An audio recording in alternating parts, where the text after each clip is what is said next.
నమస్తే welcome to four sites TV. Nizamabad జిల్లాలో Nizam Sagar canal కట్ట తెగింది. దీంతో కాలనీలోకి నీరు పుట్టెత్తింది. ఆర్మూరు పట్టణ కేంద్రంలోని జర్నలిస్ట్ కాలనీకి ఆనుకొని నిజాం సాగర్ కెనాల్ కట్ట ఉంది.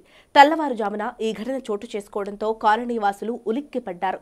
కాలనీలోని పలు ఇండ్లలోకి నీరు చేరడంతో ఇళ్లు వదిలి బయటకు పరుగులు తీశారు. కెనాల్ కట్ట తెగడానికి ఇరిగేషన్, కెనాల్ అధికారుల నిర్లక్ష్యమే కారణమని స్థానికులు ఆగ్రహం వ్యక్తం చేస్తున్నారు. సహాయక చర్యలు వెంటనే మొదలు పెట్టాలని కాలనీ వాసులు డిమాండ్ చేశారు. ఇక ఇదే అంశానికి సంబంధించిన మరింత సమాచారం మా ప్రతినిధి శ్రీనివాస్ అందిస్తారు. ప్రశాంతంగా నిద్రిస్తున్న ప్రజలకు ఒకేసారి కూడా షాకింగ్ వార్త కూడా జరిగినటువంటి నేపథ్యం.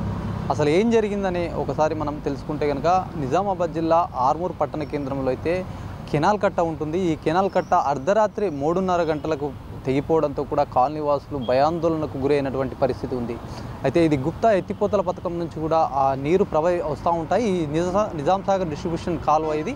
ఈ కాలువ నుంచి కూడా నీళ్లు అంటే మొత్తానికి ఎండాకాలం సమీపించింది కాబట్టి పంట పొలాలు ఎండిపోతున్న నేపథ్యంలో కూడా అధికారులు ఇరిగేషన్ అధికారులు ఆ నీటిని విడుదల చేసినటువంటి పరిస్థితి ఉంది. గత 3-4 రోజులుగా అయితే ఈ నీటిని విడుదల చేశారు. ఈ నేపథ్యంలో కూడా పైన ఉన్నటువంటి కాలనీలో చెత్త చెదారం కానీ ముళ్ళ పొదలు కానీ ఇవన్నీ కూడా ఏదైతే ప్రవహిస్తున్నటువంటి కెనాల్ కాలువ ఉందో దీంట్లో చిక్కుకొని తట్టుకున్నటువంటి పరిస్థితి ఉంది. అయితే అధికారులు దీన్ని పర్యవేక్షించాల్సిన అవసరం ఏదైతే అధికారులకు ఉంటుంది. వీళ్ళంతా చూసుకొని అయితే నీళ్లు వదలాల్సిన పరిస్థితి ఉంటుంది. కానీ ఇదంతా చేయని అధికారులు కూడా ఒకేసారి భారీ ఎత్తున కూడా నీటిని వదలడంతో కూడా ఏదైతే ఆర్మూర్ పట్టణంలోని పలు కాలనీలలో నీరు చేరి అస్తవ్యస్తంగా మారినటువంటి పరిస్థితి ఉంది.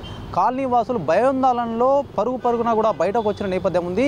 అర్ధరాత్రి పడుకున్న ఎవరైనా ప్రజలు ఎవరైతే సుఖంగా హాయిగా పడుకుంటారు, ఇలాంటి పడుకున్న వారికి ఒకేసారి కూడా నీరు ఏదైతే ఆ కాలువ తెగిపోవడము, బుంగ పడడము, దాని నుంచి కూడా సంబంధించిన కాలువ తెగిపోయి ఆ వాటర్ కూడా విపరీతమైనటువంటి ఫ్లోతో కాలనీకి వచ్చిన నేపథ్యం. ఇదంతా కూడా చూసిన జనాలైతే ఆగమాగమైనటువంటి పరిస్థితి ఉంది. నిద్రలోకి వెళ్ళి ఉలిక్కిపడి లేచి కూడా బయటకు పరుగున కూడా బయటకు వచ్చిన నేపథ్యం ఉంది. ఇదంతా కూడా చూసిన స్థానికులు అయితే నివ్వరపోయిన పరిస్థితి. ఏం జరిగిందని ఒక షాక్ నుంచి కూడా బయటకు వచ్చి కోలుకున్న తర్వాతనే తెలిసింది ఇదంతా కాలువ తెగిపోయింది, ఈ వాటర్ కూడా కాలనీలోకి వచ్చాయని చెప్పి కూడా వాళ్ళకి అర్థమైంది. సంబంధించినటువంటి ఆ కాలనీ వాసులు కావచ్చు, కొంతమంది బీజేపీ నాయకులు కావచ్చు, సంబంధిత అధికారులకు తెల్లవారుజామున కూడా వాళ్ళకి సమాచారం అందించడంతో కూడా అధికారులు వచ్చి ఏదైతే ఈ సంబంధించినటువంటి కరెంట్ ట్రాన్స్కో కావచ్చు, ఇటు మున్సిపల్ కావచ్చు, వీళ్ళందరినీ కూడా సమన్వయం చేసి కూడా మరమ్మత్తు పనులు చేపడుతున్నటువంటి పరిస్థితి ఉంది.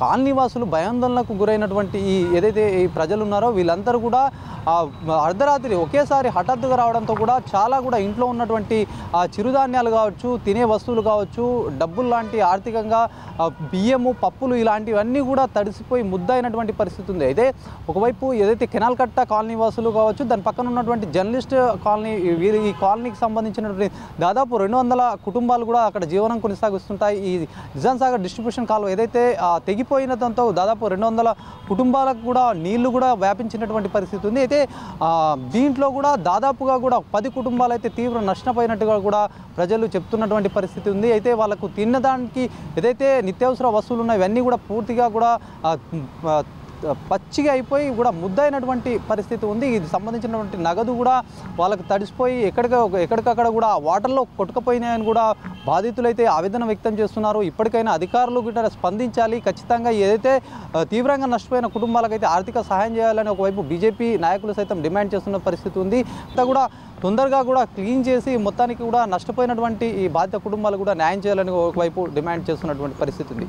ఇది ఆర్మూర్లోని సంబంధించినటువంటి తాజా పరిస్థితి. కెమెరామెన్ సందీప్తో Srinivas, four sites TV, Nizamabad జిల్లా.